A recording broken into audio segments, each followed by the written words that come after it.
There is a tablet that answers the oldest question humanity has ever asked.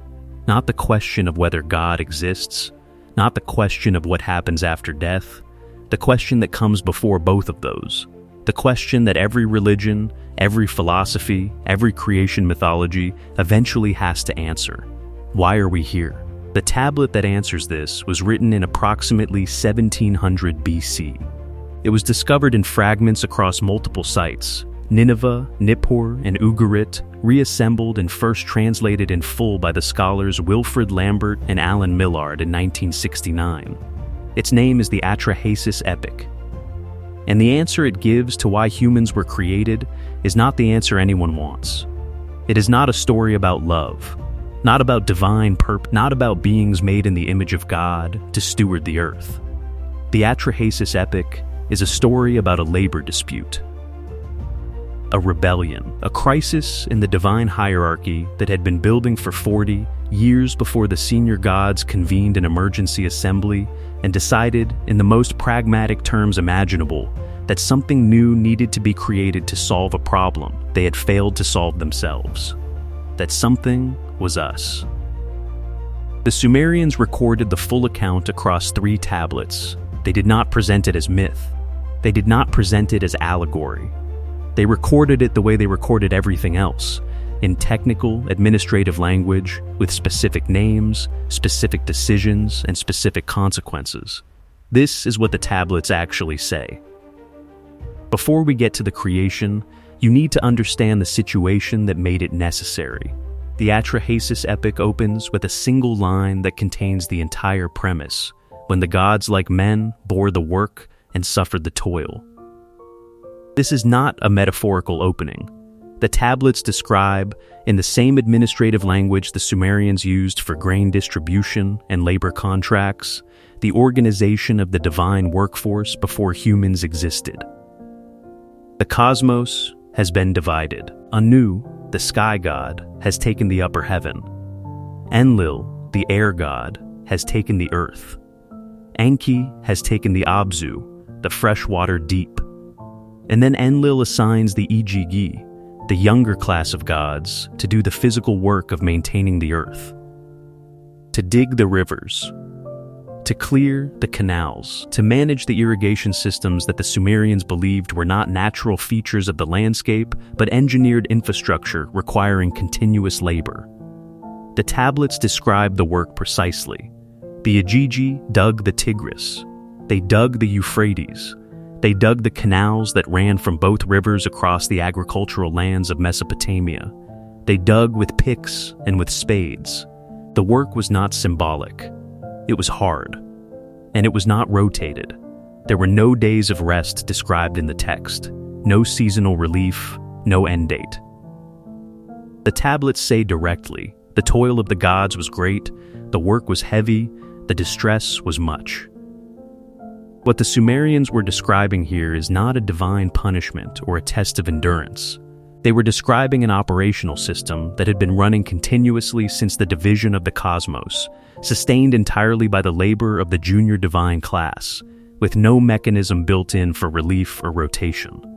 The senior Anunnaki, Anu in the sky, Enlil on the earth, Enki in the deep, had allocated the physical work downward and were not performing it themselves. The Igigi were the engine of the world, and the engine had been running without maintenance for 4 decades.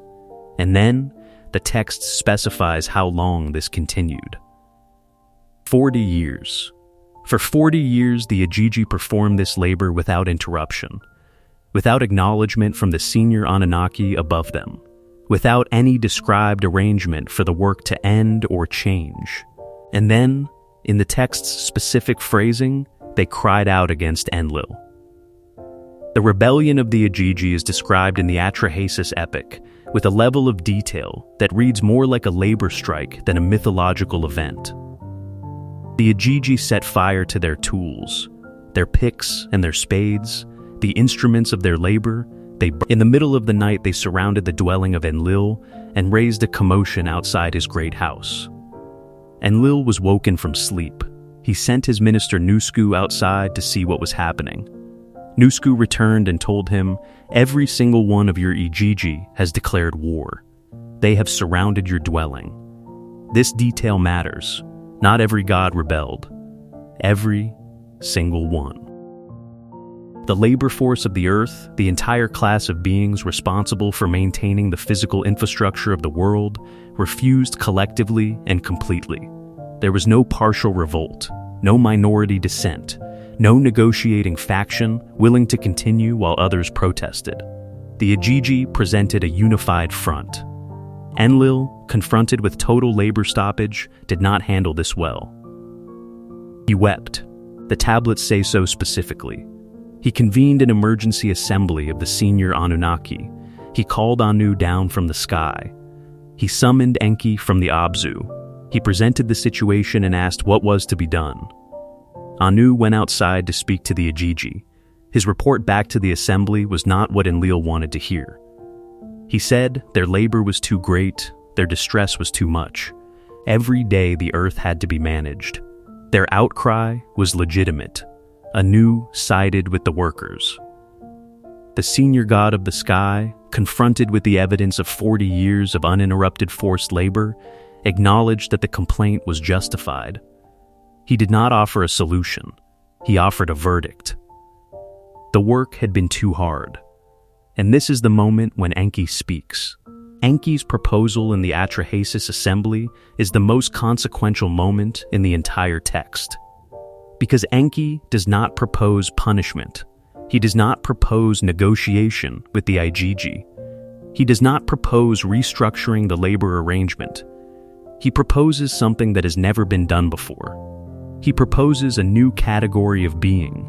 In the assembly, before the senior Anunnaki, Enki says, "While the birth goddess is present, let the birth goddess create offspring, and let man bear the load of the gods." That is the creation of humanity as the Sumerian tablets describe it, not a divine expression of love, not the overflow of cosmic creativity. A motion in a divine assembly, passed in response to a 40-year labor dispute, proposing that a new kind of being be created specifically to perform the work that the Igigi could no longer be forced to do. Let man bear the load of the gods. This is the sentence. It is in the tablet. Lambert and Millard's 1969 translation has it. Every subsequent scholarly translation has it. The purpose of humanity's creation, stated directly in the oldest surviving account of that creation, is labor substitution. The Igigi were exhausted. The work had to continue. A substitute workforce was needed. Enki provided the solution. Now here is where the tablets become something more complicated than a simple labor story.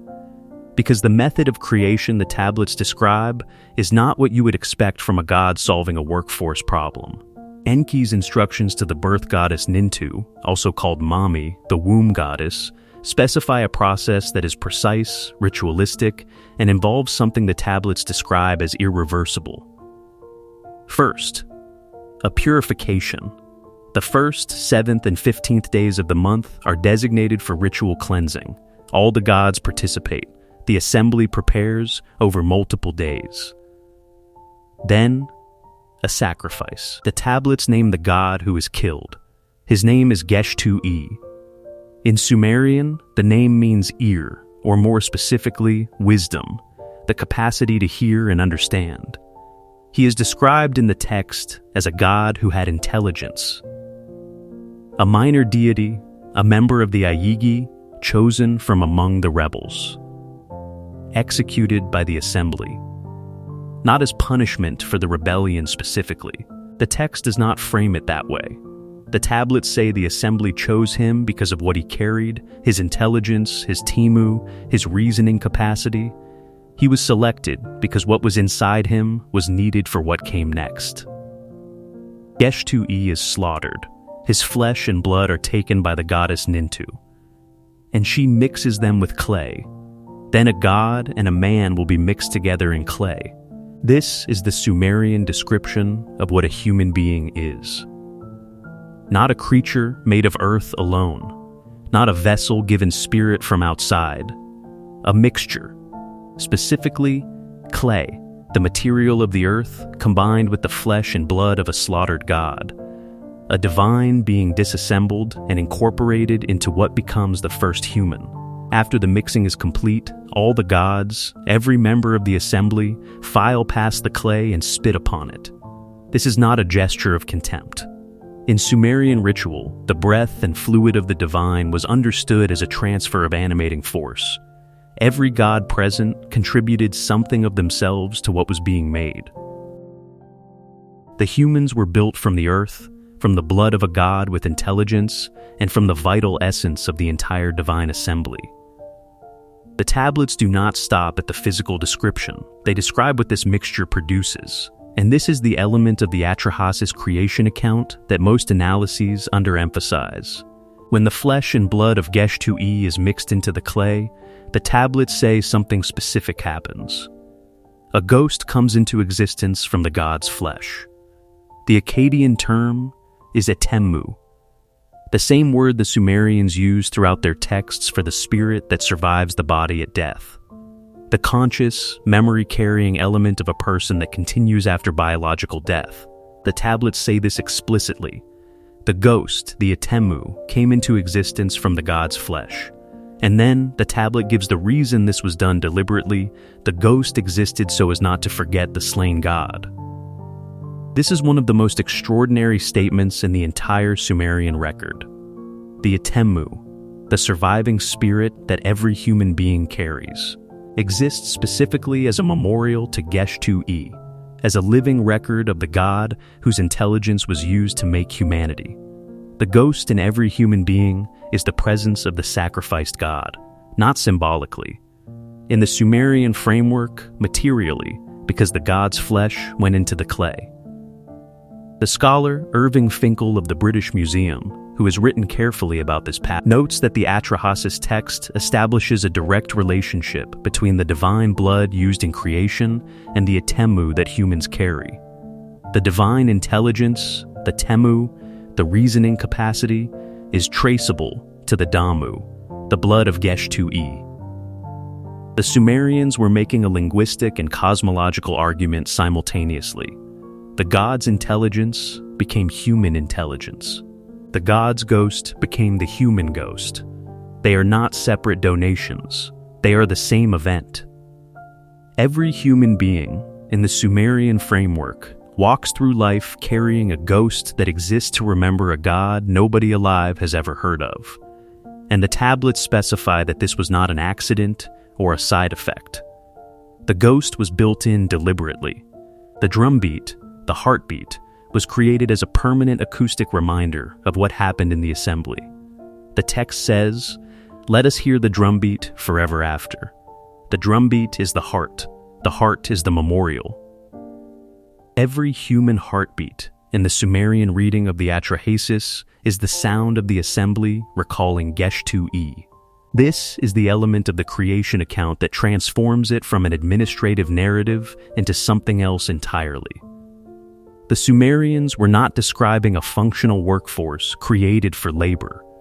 They were describing beings who carry a divine inheritance they cannot see, cannot access, and cannot trace, built into the material of their bodies at the moment of their creation, before the first human ever drew breath. Now here is where the tablets reveal something that the popular account of this story almost always misses. The Anunnaki did not create humans to serve them. The Anunnaki created humans to replace the Igigi, who had been serving the Anunnaki. This is a specific and important distinction. When Nintu completes the mixing and announces what she has done, her statement in the tablets is directed not at Enlil, not at the senior gods, but at the Igigi themselves. "I have relieved you of your hard work. I have imposed your load on man. You have bestowed noise on man, you have bestowed noise on mankind." The load she has transferred is the load the Igigi were carrying, and the noise she references, the Rigmu in Akkadian, the commotion, the disturbance of the earth, is the noise of physical labor. The same noise the Igigi were making when they surrounded Enlil's house and woke him from sleep. That noise is now transferred to humans, permanently, without the humans' knowledge or consent. They did not choose to bear the load. They were created, already bearing it. The Igigi were freed. The senior Anunnaki watched from above. The earth continued to be maintained. And humanity multiplied, which created a new problem. The third tablet of the Atrahasis Epic records what happened after humanity was created and began to grow. The human population multiplied. The humans worked the land, worked the canals, performed the labor the Igigi had performed, and they made noise. The Rigmu, the same word used for the Igigi's rebellion, rose from the earth in greater and greater volume as the human population expanded, and Enlil could not sleep. This is in the tablet. Literally, Enlil is kept awake by human noise, not by human sin, not by human violence or wickedness, by the sound of an expanding species performing the exact work it was created to perform. The tablets describe Enlil convening the gods 3 separate times. First, he sends plague, then drought, then famine. Each time the human population is reduced. Each time Enki, who created the solution and feels responsibility for it, warns the human Atrahasis in advance, and humanity survives. The 4th time, Enlil proposes the flood, a complete reset, total destruction. And here is what the Atrahasis Epic reveals that no other flood text reveals. The reason for the flood is not moral. It is not punishment for wickedness. The humans were not evil. They were doing exactly what they were made to do. The noise that disturbed Enlil was the inevitable sound of a successful creation performing its function. The flood was proposed because the solution worked too well. Enki, who had proposed humanity's creation, prevented humanity's destruction by warning Atrahasis to build a boat. The epic ends with compromise, human lifespan shortened, infant mortality instituted, constraints placed on population growth, not because humans deserved punishment, because the system needed adjustment. The Sumerians were describing a cosmos that contained its own contradiction from the moment of creation. A problem was solved. The solution created a new problem. The new problem generated an attempt to eliminate the solution, and the god who had proposed the solution prevented the elimination. This is not myth. This is administration, a divine system, imperfectly designed, imperfectly managed, and perpetually in need of adjustment. There are 2 ways to hold what the tablets describe. The first is to say the Atrahasis Epic is a sophisticated ancient narrative for explaining why humans suffer, why labor is hard, why life is finite, why the world seems indifferent to individual existence. A theological explanation for the human condition dressed in the language of divine administration. Powerful, but not literally true. This is the position of most scholars. It is a reasonable position, but it requires you to account for the specificity. The 40 years of labor before the rebellion. The naming of Gesh-2-E, the distinction between Temu and Damu, the ghost, the reason, and the blood, and the precise claim that all 3 derive from the same source. The specific transfer of noise from the Igigi to humans. The specific reason for the flood being not moral failure, but auditory disturbance. These are not the details of a comfort story.